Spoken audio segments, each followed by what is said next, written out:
Я, конечно, не хочу тебя бодишеймить, но, Тома, тебе нужно скинуть пару килограммчиков.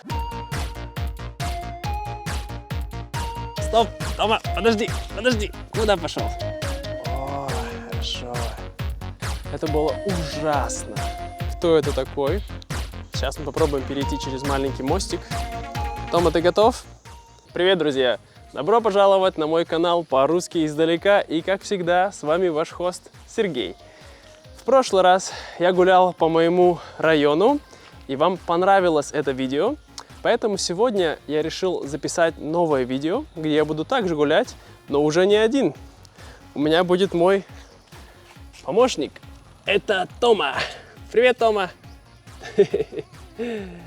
Тома, он очень стесняется, не хочет показываться. Ну, мы погуляем вместе с ним. Сегодня мы уже с ним гуляли один раз, но врач сказала, что ему нужно гулять больше, потому что он чуть-чуть толстенький. Вот. И я тоже чуть-чуть толстенький, поэтому будем вместе с Томой гулять и показывать вам, что здесь есть интересного. Ну что, пойдем?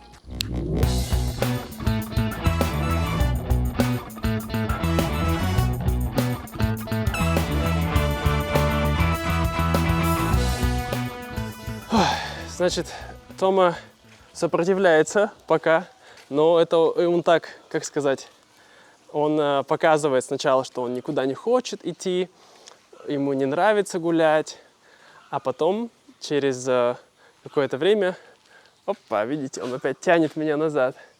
Тома, пойдем гулять. Пойдем, Тома, пойдем. Пойдем. Вот. Да, он такой уже немножко старенький, ему 11 лет, поэтому он не всегда хочет идти гулять, но ему очень важно много гулять, много двигаться, потому что движение – это жизнь, как вы знаете, друзья. Вот, поэтому сейчас мы уже идем по нашему стандартному маршруту, где мы обычно гуляем с ним. И это за домом. Здесь есть поле, я вам покажу. Я тоже его немножко отпущу, чтобы он мог гулять без поводка. Да, поводок – это то, к чему я вот его держу за что. Это поводок. Вот, Тома немножко уже осваивается. Ну что, гулять-то будем или нет, Тома? Тома! Да, все еще не хочет гулять. Ну ничего, мы сейчас его растолкаем. Пойдем, Тома, пойдем.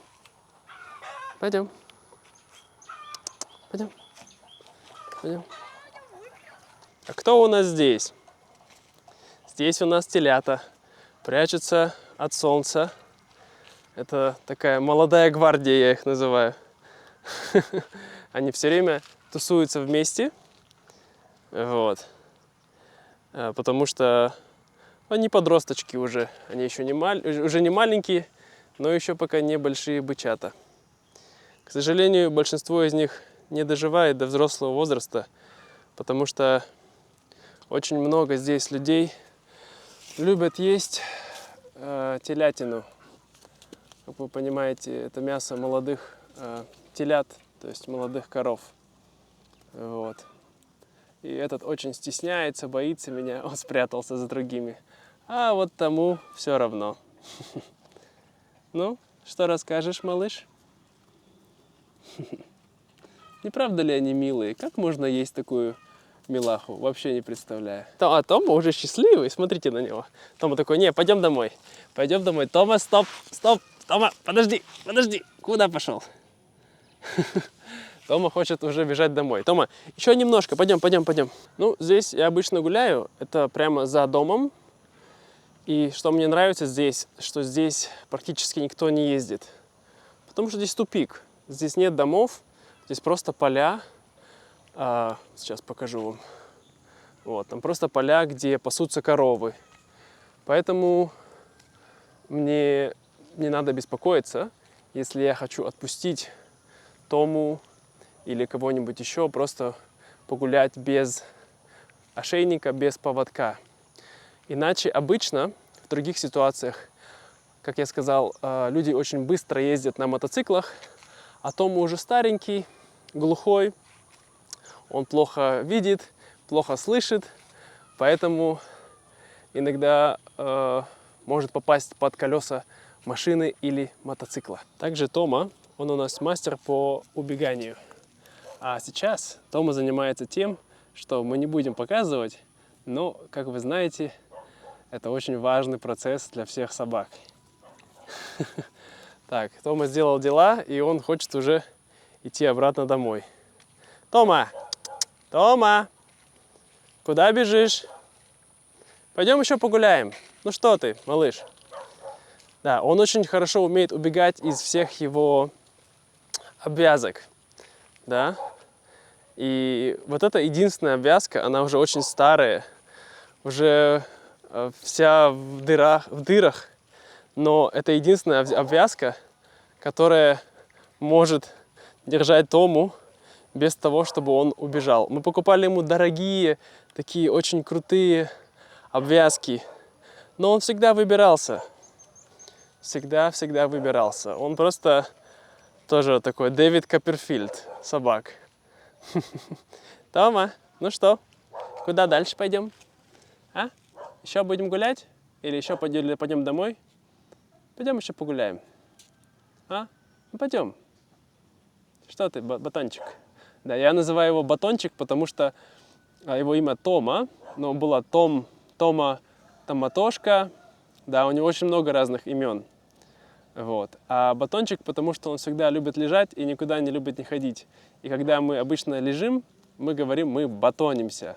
То есть мы лежим как батон хлеба. Вот. А он тончик, поэтому батончик. Поэтому батон. Он тоже любит лежать и ничего не делать. И любит чесаться. Да, сейчас он чешется. Он чешется, видите, задней лапкой он чешется. Вот. Что, Тома, чешется, да? Давай почесать тебя. Давай я тебя почешу. Ой. О, хорошо. Да? Или почесать за ушком. О, так, тоже хорошо. Тома любит почесушки. Вот. Пойдем дальше, Тома. Поэтому мне нравится гулять с собаками, потому что в это время я могу просто, во-первых, отлучиться от компьютера, да? Потому что много времени. Тома! Тома! Вот он меня не слушает. Либо он меня не слышит, либо он меня не слушает. Вот вам хорошая грамматическая практика. Слышит, слушает. Если он меня не слышит, значит, он плохо слышит. А вот женщина пытается его прогнать. Сейчас. Она не дает ему идти. Тома! Ко мне! Батон! Вот. А он понимает все, просто он не хочет идти. Вот он какой батон. Непослушный батон. Батончик, куда идешь? Вот. И женщина сейчас едет на мотоцикле, а он ее не боится. Он ничего не боится. Да, Тома? А что ты боишься? Вот он от меня уже убегает. Он знает, куда он идет. Он идет домой. Он думает, что наше путешествие на сегодня уже закончилось. Но это неправда. Нам нужно еще встретить нескольких друзей. Пообщаться с другими собаками. Очень важный процесс. Но наш Тома очень ленивый. Он думает, что все, этого хватит. Теперь я иду домой. Также еще одна причина, по которой я не люблю его отпускать, потому что он все время любит искать какие-нибудь косточки. А вот он уже вернулся домой. Тома, мы еще не закончили. Сейчас придется его опять вытаскивать. Пойдем, Тома, погуляем еще. Тебе надо двигаться больше. Я, конечно, не хочу тебя бодишеймить, но, Тома, тебе нужно скинуть пару килограммчиков. А вот его друзья, его братья ждут его за дверью и думают, а почему мы не гуляем? Потому что Томе нужно похудеть. Сейчас мы идем с Томой встречать его друзей. Посмотрим, как он будет реагировать на это. Но сейчас он пока не сильно полон энтузиазма. Где он тут? Тома, давай. Пойдем. Давай, давай. Вот, он идет. Но такой. Думает, блин, куда ты меня ведешь, папа? Я никуда не хочу идти. Хочу быть просто дома. Тома, ну что ты? Надо гулять. Надо двигаться. Движение – жизнь, Тома. Он такой, папа, знаешь что? Иди-ка сам двигайся. Или понеси меня на руках, да? Это была история про Чебурашку и крокодила Гену. Когда крокодил Гена сказал, когда Чебурашка сказал, давай, я понесу рюкзак, я понесу сумку, а ты понесешь меня. Вот. Ну и я думаю, Тома также хочет. Давай, говорит, я понесу воздух, а ты понесешь меня. Так, Тома, как и все собаки, конечно, он занимается тем, что он метит территорию.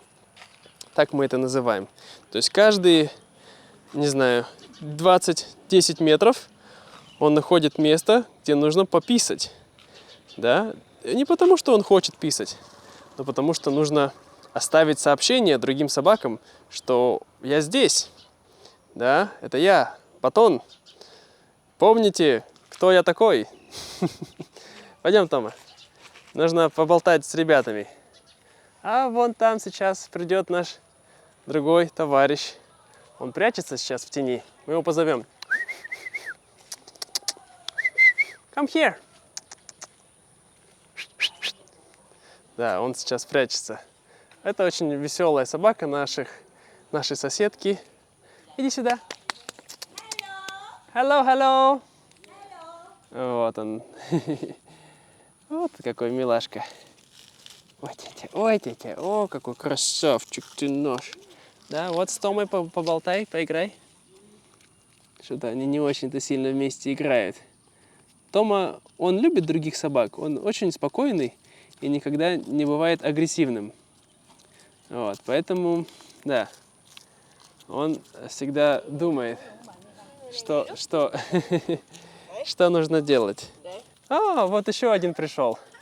Это, значит, его черного зовут Черныш, а вот этого его зовут Коричневый. Сегодня тоже хороший день, потому что последние 2 недели почти шел дождь каждый день, не переставая. Это было ужасно.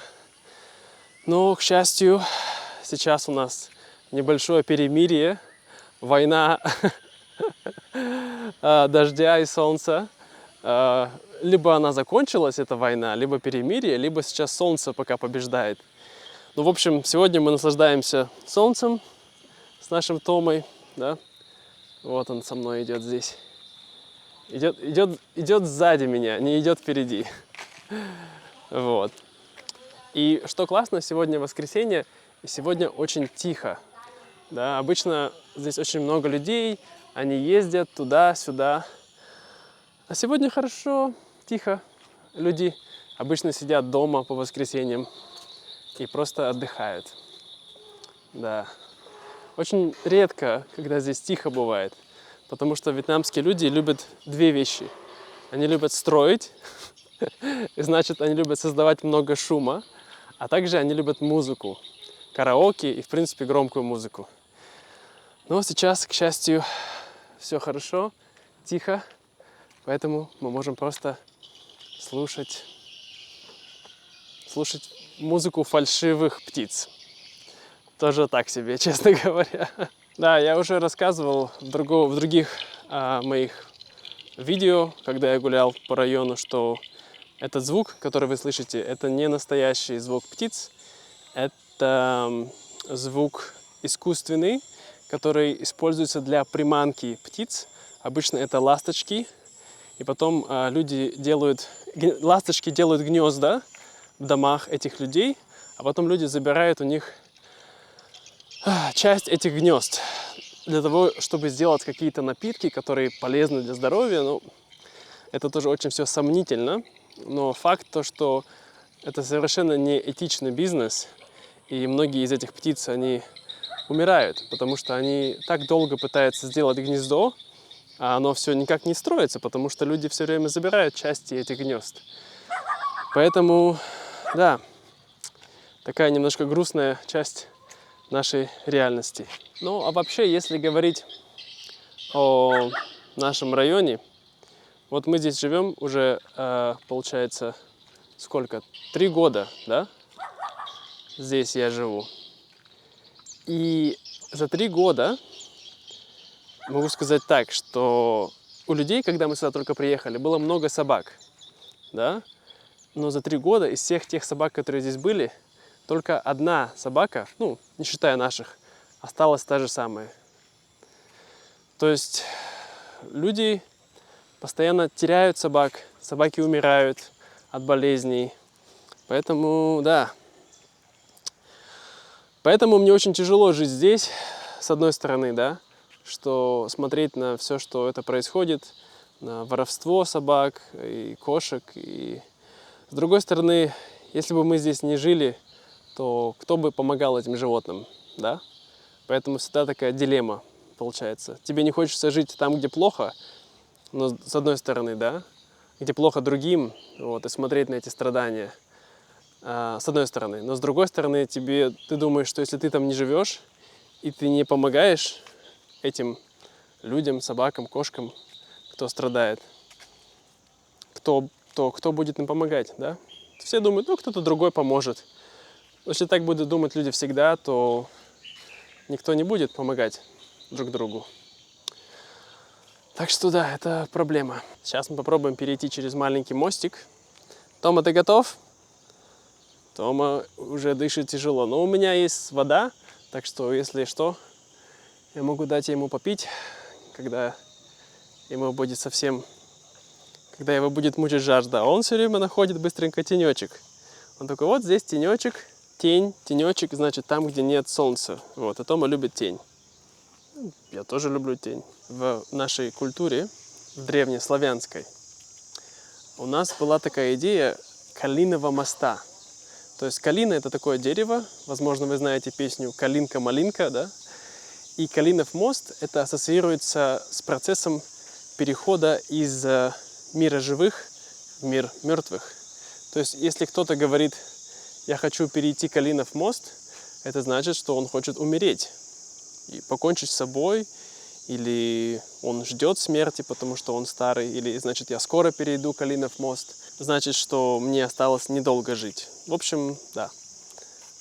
Эта ассоциация с мостом между жизнью и смертью – это очень интересная вещь. Сейчас вам покажу наш Калинов мост. Вот этот маленький мостик, который мы сейчас попытаемся перейти. Надеюсь, мы не окажемся в мире мертвых. Я вроде бы 100 раз его переходил и всегда оставался в мире живых. Тоже интересный факт, что когда люди покупают новую квартиру или новый дом, то часто они, прежде чем заехать туда, они приносят туда кошку. А связано это с тем, что люди говорят, что кошка возьмет на себя все плохую энергию, и чтобы людям было там хорошо и комфортно жить. Я думаю, это ужасно. Потому что зачем мучить кошку? Лучше же я на себя возьму эту плохую энергию, чем мучить бедную невинную кошку, да? Вот. А там течет река. Да, Тома? Река течет.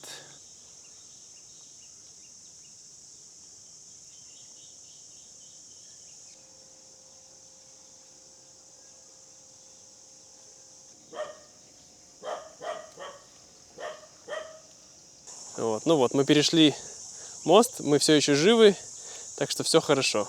Видите, как он виляет хвостиком? Тык-тык-тык-тык. У него хвост как метроном.